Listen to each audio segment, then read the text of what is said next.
ना तो तुम लोक में किसी के प्रसन्नता के लिए भी उपाय करो कि ये राजी हो जाए वो राजी हो जाए। सच्ची कहते हैं, एकमात्र भगवान का जिसने आश्रय लिया और भजन कर रहा है, उसके सिवा आप कुछ और उपाय करके लाख प्रकार से देख लो, कोई राजी नहीं हो सकता। लाख उपाय कर लो, ये अनुभव की बात कह रहे हैं, नहीं। आप फंसते चले जाओगे दूसरे के राजी करने में, और वो कभी राजी नहीं होगा। अगर राजी होने की बात है तो एकमात्र जो प्रभु का भजन करते हैं, ईमानदारी से जो धर्म में चलते हैं, वही राजी हो सकते हैं। प्रभु से विमुख को त्रिभुवन की राज्य लक्ष्मी मिल जाए तो भी वो राजी नहीं हो सकते। चाहे जितना आप उनके प्रति प्राण समर्पित कर दो, कभी राजी नहीं हो सकते। अगर ये बात याद रखोगे तो कभी दुखी नहीं होगे, क्योंकि आप गलती कर रहे हो। हमने उनके प्रति इतना किया, वो हमारे प्रति ऐसा नहीं कर रहे। तो पहले सत्संग में बात सुन लो और मान लो। अगर किसी के राजी करने के लिए आपने अपना अमूल्य समय दिया भगवत भजन छोड़कर, तो कभी राजी नहीं होगा। चाहे प्राण दे दो उसके प्रति तो भी राजी नहीं होगा। ये माया है। यदि अपनी निष्ठा में रहे, धर्म में रहे, भजन में रहे, तो सब राजी हो जाएंगे और तुम निर्भय हो जाओगे। और अगर दूसरे को राजी करने की कोशिश की, प्रभु का भजन छूट गया, तो तुम भयभीत हो जाओगे और वो राजी नहीं होगा। बिल्कुल परम सत्य बात, ये लिख लो, हृदय में लिख लो। ये अध्यात्म है, तुम्हारे बचाने के लिए है, तुम्हें सुख पहुंचाने के लिए है, तुम्हें जीवन मुक्त करने के लिए है। हे सखे, हे मित्र, ना जनरंजनम कुरु। लोगों की वृत्तियों को राजी करने में अपना समय नष्ट मत करो। प्रभु को राजी करने में अपने समय को सार्थक करो। तो जा पर कृपा राम की होई, ता पर कृपा करे सब कोई। एक राजी हो गया तो विश्व ब्रह्मांड राजी हो जाएगा। और एक से विमुख होकर विश्व को तुम राजी करने की कोशिश करो, कभी राजी नहीं होगा।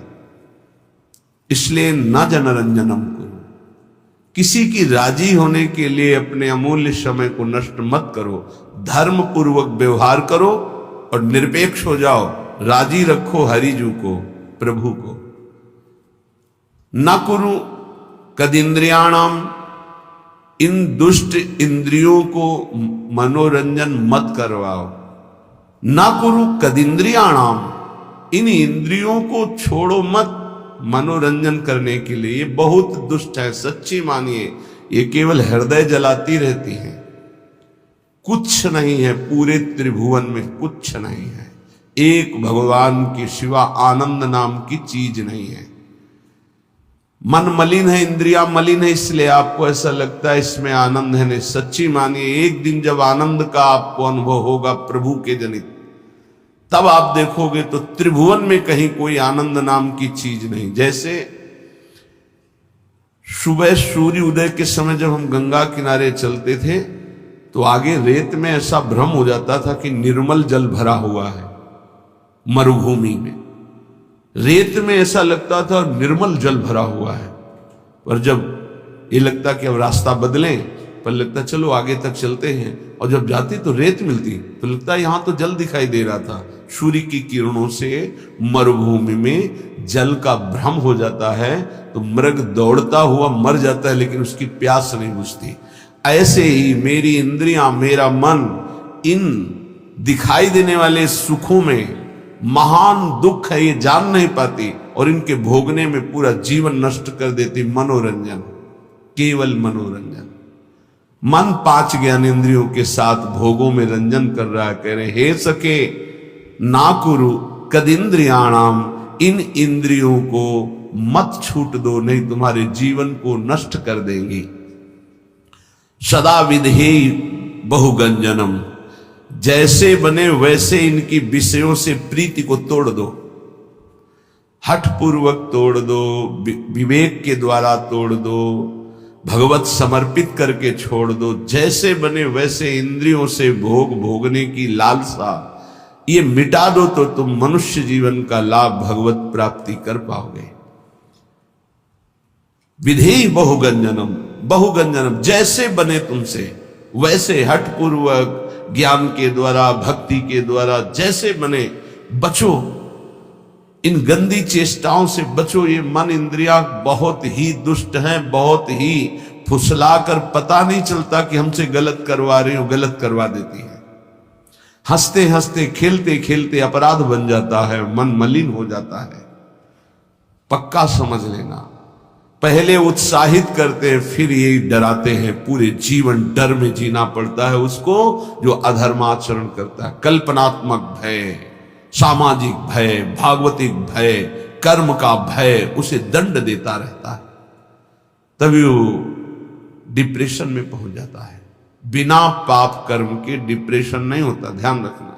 हमसे जब अशुभ कर्म हो जाते हैं और मेरा मन मलिन हो जाता है, तब चिंता, भय, शोक इनकी हो ऐसे क्रम बाई क्रम, कभी चिंता में डूबा हुआ, कभी शोक में डूबा हुआ है, कभी कल्पनात्मक भय में डूबा हुआ है। वही मन जिसने इंद्रियों को उत्साहित करके पाप कर्म कराया, वही पूरे जीवन दंड देता है। इसलिए सदा विधेय बहुगंजनम, हे मित्र जैसे बने वैसे, पापाचरण न होने पावे, इंद्रियों के मनोरंजन में फंसकर अपने जीवन को नष्ट मत करो। ये बहुत दुर्लभ देह है, इससे भगवत प्राप्ति कर लो। प्रणय भंजनम सर्वतः, किसी से भी आसक्ति न होने पावे, किसी से भी ममता किसी से न होने पावे। प्रीति करो सबसे, सब जीवन सो प्रीति, रीति निबाहत आपनी, श्रवण कथन परतीति, यह जो कृपा हरिवंश की। प्रियालाल के यश कीर्तन यही हमारे जीवन, वाणी से उनके गुणों का कीर्तन, नाम का कीर्तन, श्रवणेन्द्रिय से उनके यश का श्रवण, नाम का श्रवण, और सबसे प्रेम का व्यवहार। ममता नहीं, ममता होती देह भाव से और प्रेम होता है भगवत भाव से। मां में, पिता में, पत्नी में, पुत्र में, सब में भगवत भाव करो। ये भगवत भाव आपको जीवन मुक्त कर देगा। और ये केवल कोरी भावना ही नहीं है, सब में भगवान है। जैसे जितने भी यंत्र चल रहे हैं ये सब एक बिजली से चल रहे हैं, पर उसका यंत्र के कारण प्रभाव अलग अलग है। वही बिजली जब बल्ब में गई, हाइलोजन में गई तो प्रकाश बन के चमक रही। वही बिजली पंखा में हवा कर रही, एसी में ठंडा कर रही, फ्रिज में और ठंडा कर रही है, हीटर में गर्म कर रही। बिजली के ये गुण नहीं है, ये यंत्रों के गुण हैं। बिजली तो एक रस सब में जा रही है।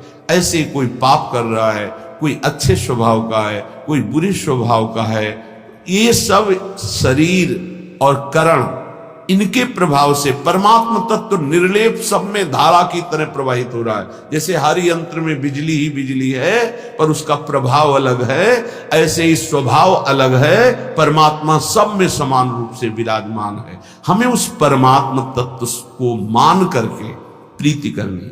भक्त मान करके जानता है और ज्ञानी जानकर मानता है, बात एक ही होती है। ज्ञानी बहुत बुद्धि प्रधान होता है, इसलिए पहले वो तर्क के द्वारा उस तत्व को जानता है, तब मानता है। और भक्त भाव प्रधान होता है, हृदय प्रधान होता है, इसलिए तत्काल मानता है और मानकर जान जाता है। श्रीपाद कह रहे प्रणय भंजनम सर्वता, ममता किसी से ना होने पावे, सबसे भगवत भाव से प्रीति करो। हठम ना करो, मेरी बात मान लो, हठ करके हमारी आज्ञा का उल्लंघन मत करो। श्रीपाद कहे बड़े कृपालु हैं महापुरुष जन। हठम ना करो, बंधने बंध जाओगे अगर मेरी बात नहीं मानोगे। श्रुतम कलत्र मित्रादि के बपुर्व्यय समीहया निवस वत्स वृंदावने। ए भाई, ये बपुर, ये शरीर, इसकी पत्नी, इसके पुत्र, इसके पिता, इसके माता, इसके भाई, इसके रिश्ते, इसके नाते, ये सब माया के बंधन है। अगर उनमें भगवत भाव नहीं करते हो तो तुम्हारा जीवन इसी मोह ममता में फंसकर नष्ट हो जाएगा। अगर भगवत भाव करते हो तो नाथ सकल संपदा तुम्हारी, मैं सेवक समेत सुत नारी। नाम जप हो रहा, धर्म पूर्वक कर्तव्य का पालन हो रहा, सब में भगवत भाव, आपका अंतिम परिणाम भगवत प्राप्ति ही होगा, पक्का समझ लीजिए। मनुष्य जीवन का परम लाभ निश्चित प्राप्त होगा। तो कह रहे हट करके इनमें आसक्ति मत करो, इनमें देह भाव मत लाओ, भगवत भाव लाओ। तो हम कैसे लावे? तो बोले आओ श्रीधाम